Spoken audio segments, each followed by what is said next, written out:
yes, we will get up, we will run around at some point. There's a lot of room. There's a lot of room for activities, and I love it. Mike was just up there doing your thing. I was, and I didn't even get back to the desk before I got a text.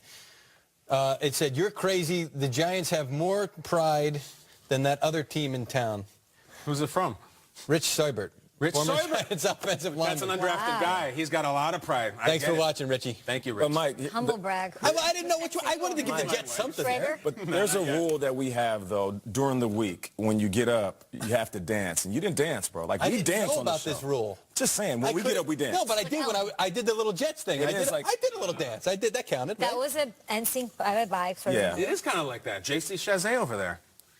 I get mistaken for him all the time. I bet you do. So does Will Selva, and we'll segue to him now. He's out in the newsroom in Los Angeles with all the latest this morning. Hey, Will, take it away.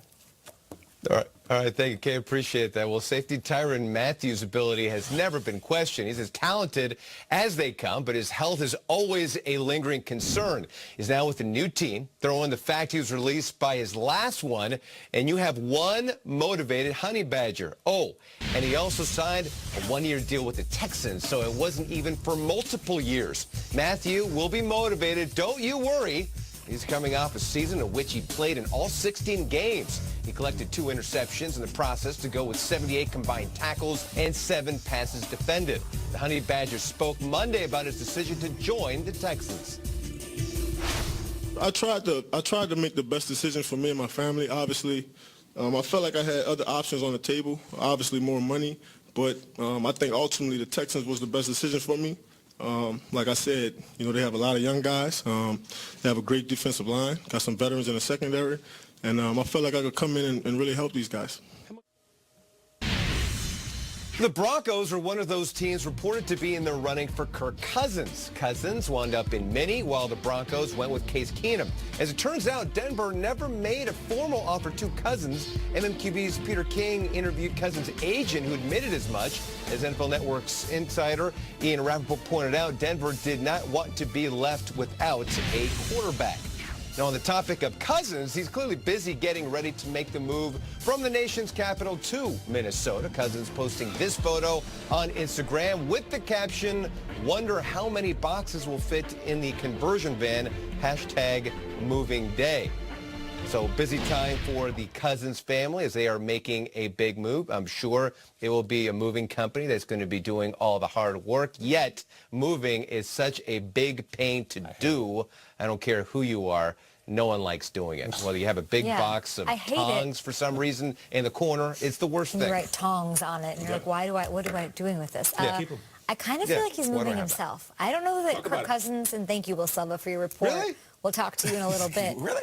Yeah, I feel like he's the kind of guy who moves 100%. himself. I'd be shocked if he hires movers. I mean, he's only made over $80 million. This is a guy who holds on to that money. You got a friend with a pickup truck, you don't need to hire it for free. I'm not kidding. And is he ordering and buying boxes, or is he going to the Home Depot and saying, anybody have a box? You know what I'm saying? Yes, there's apps now where people are done with their boxes and he goes and gets them for free. I bet he does all of that. This is a guy, even who was in Washington getting that franchise tag.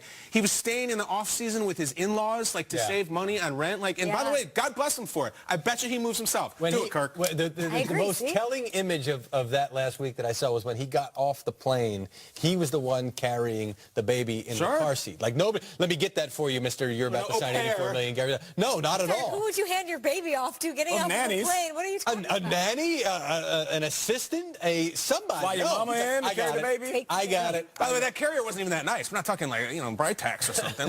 Not to be a label guy, but Are you carrier shaming right now? a You're little calling bit. it a I just carrier? think you should upgrade. That's part of Kirk Cousins' charm. It's not male. What are you? Yeah, there's levels. Believe me, I see it. There's levels. There's levels to this. Hell yeah, there are. The thing that I found interesting over the last week, when I was at the Super Bowl, we first started to hear, not first, but it really started to have some credence to, hey, this guy might wind up with the Vikings. Because at the time, it was all 3 of these quarterbacks that they have, which one are they going to marry?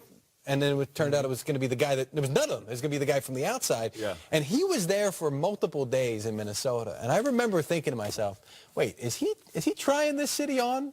Sure. And then, of course, and then he says, I was there. Yep. I went around. I drove around to take a look at the area. He absolutely was taking it for a test run. And that's really when It was things days started. Before that trade, right, with Alex Smith going to the Redskins. Well, that actually happened at the Super Bowl, right. yeah. So he said he was driving around. He stopped. He called his wife, and he goes, this checks off a lot of the boxes. Exactly. So he was thinking So about he it. was already at that point, and then that's when the team really started to crank it up, and you started to hear those whispers at the Super Bowl.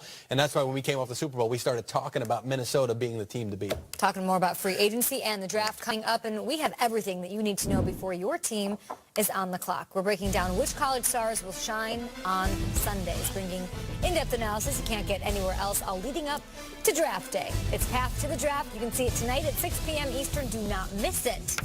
Only right here on NFL Network. Coming up right here on GMFB, we'll take a closer look at Sam Darnold. Don't take your shirt off, Sam.